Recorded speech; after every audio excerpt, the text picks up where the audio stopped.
As I survey the Christian social media land, this has to be one of the most, if not the most, hated doctrines in the Bible. But let's talk about it here on All Things Theology. All things theology, all things theology. We chop it up properly without an apology. Gotta get that theology to God, hallowed be, cause this is how we do it at All Things Theology. Yo, grace and peace. Welcome back to an episode of All Things Theology, where this is your host, K-Dub, and today, we are going to talk about the most hated doctrine that I see people rejecting. Do you want to know what that is? Yes, please. I mean, do you really want to know what that is? Well, we're waiting. I mean, do you really want to know what it is? Come on now, dog. Come on, man. All right. Calm your horses. It is the doctrine of the local church. I see many reasons why people say, I don't need to go to church, right? We'll talk about some of those reasons, right? Where two or three are gathered in your name, there I am in the midst of them, right? You don't need to go to church.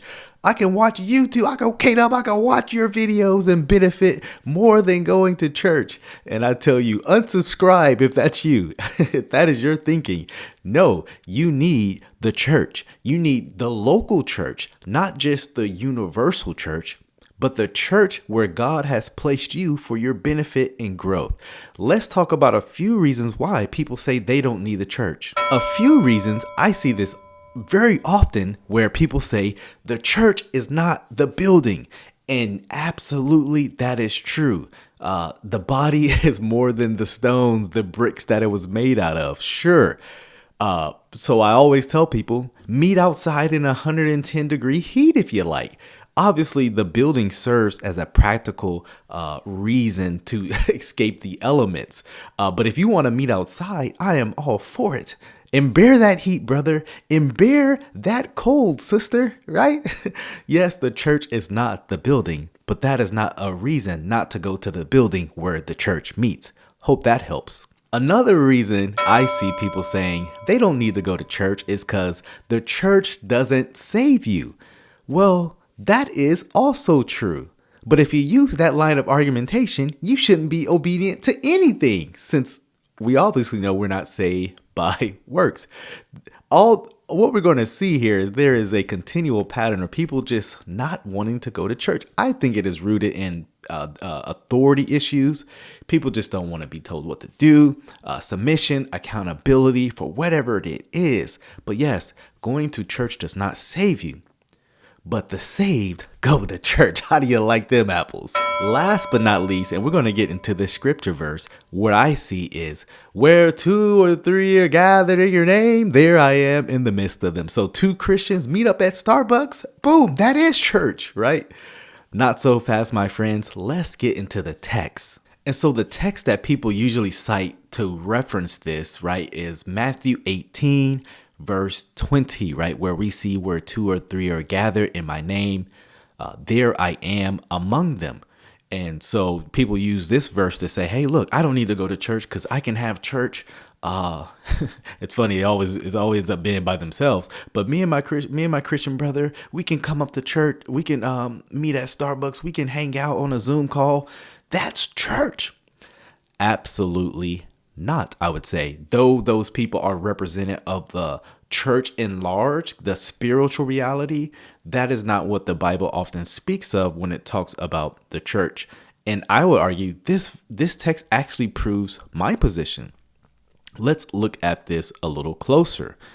We can start at verse 15. Notice what it says. Here, let me get that off. It says, if your brother sins against you, go and tell him his fault between you and him alone. If he listens to you, you have gained your brother. But if he does not listen, take one or two others along with you so that every charge may be established by the evidence of two or three witnesses. If he refuses to listen to them, tell it to the church. And if he refuses to listen even to the church, let him be to you as a Gentile and tax collector. This is an amazing verse. that actually assumes you're in a church, in a local church, because there's no universal church discipline, right? There's no, right? Anytime someone apostatizes, the church universal comes together and denounces to everybody, literally everywhere in every place, church discipline. I make the argument, if you're not going to church, you don't take hold of these means of graces that God has established for you. But notice there is, and this is not, and because a lot of people like to use this verse for like social media. This is like, maybe there's some application, but that's actually not the context of what this is speaking. Because you can't do the final step of church discipline, i.e., taking it to the church without actually being in a church. Jesus is actually establishing for us the local church discipline that should be happening in your church. So again, the verse that's used to say, I don't need to go to church because God's with me, it's actually a proof text for why you need to go to church. Very ironic, right? Very ironic. Let me actually give you a few more verses that I would argue establishes why you need to be in a local church. Again, if you are not in a church, let me give you some encouragement, my friend. Hebrews 10:24-25. It says, let us consider how to stir up one another to love and good works, not neglecting to meet together, as is the habit of some, but encouraging one another, and all the more as you see the day drawing near. Now, I know in our internet age, we've got it all figured out, right? We say, I can do that even without going to church. But remember the context as well of the author of Hebrews, the first century church. The only way they would really encounter Christians is if they met. And again, this is the assembling together. This is the ecclesia. This is the church that is being talked about, where we meet. Do not neglect to do that, the Bible says. Again, it is all great to watch YouTube videos. It is great to have Bible studies and fellowships outside of the local church and meet with Christian friends. I encourage that. But the Bible very specifically says to do this meeting together. You do don't neglect that. If anything is neglected, let not that be neglected. Matter of fact, I am going to make the argument right now that there are some commands you cannot obey if you are not in a local church. Let's get back to our Bible, all right? And let's talk about it. Hebrews 13:7. It says, remember your leaders, right? Those who spoke to you the word of God. Consider the outcome of their way of life and imitate their faith. Clearly, this is speaking of the elders who have preached the word, who have actually modeled the word and lived out the word to the body.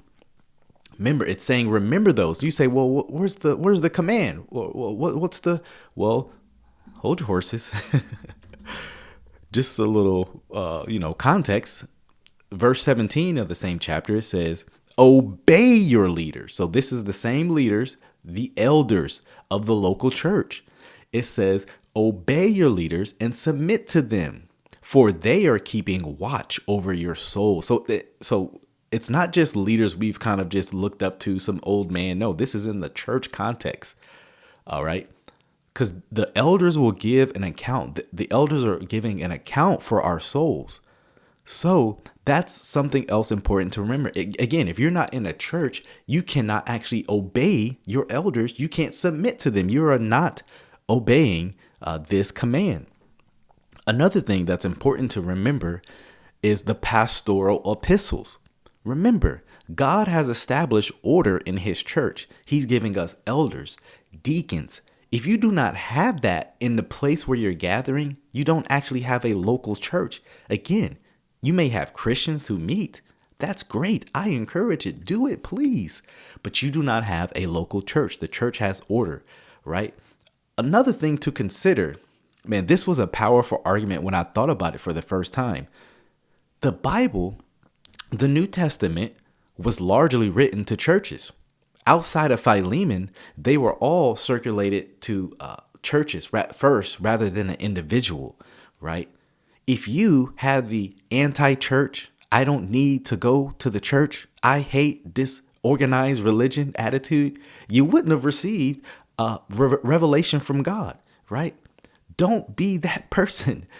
Gather with the body. And with that, we have an example, a metaphor of the body, right? There's many members, but they're joined together, right? Yes, that's indicative of what happens universal, but it's also a imperative of what happens locally, right? Where you are gathered with your body. You say, I can't find a church. The church that I would like to go is an hour away. Well, as I heard it, a church alive is worth the drive, brother. Get in that car and go, right? What are you willing to sacrifice for the body, for the fellowship? Matter of fact, the church where you gather is the first place for where you practice what the Bible calls the one another's, be kind to one another, love one another, sacrifice to one another, give to one another. The church, your local church, is the first place where that happens. Again, it is great. Man, I'm thankful for social media. I've met many good brothers and sisters, but this is not my local church. I love the local church. I love my local church, right? And I want you to love the local church. Don't hate the local church. I think much of this kind of anti-church attitude arose nearly a decade ago. And I remember listening to this spoken word, right? Why I love Jesus but hate religion. God has established a religion, James 1:27, and he has ordered how his church is to look. Elders, deacons, congregational memberships, right? Shout out to, Flame had a song back in the day. I like that song, right? We got elders, got deacons, got congregational leadership, right? Jesus is the head of it all. Again, there's so much proof of why. Again, the pastoral epistles. Go read that. Go read the pastoral epistles. It lays out the organization of how God has his local body. Again, I love the local church. Do you? Yo, grace and peace. Thank you for watching another episode of All Things Theology. If you enjoyed what you heard today, go on and give me a like. Subscribe to the channel. Hit that notification bell. I promise to give you weekly lives, videos, interactions, exposing false teachers, sharing with you, the viewer, my theological beliefs, things about the culture, and the Bible. So if you're here for that, come on and join us. Also, if you would like to support this channel financially, you can do so by becoming a Patreon member or a YouTube member. Links are in the description below. You can see content before it drops. You can also have Q&A sessions with also other Patreon members, YouTube members as well. So if you would like that, hit the description link in below.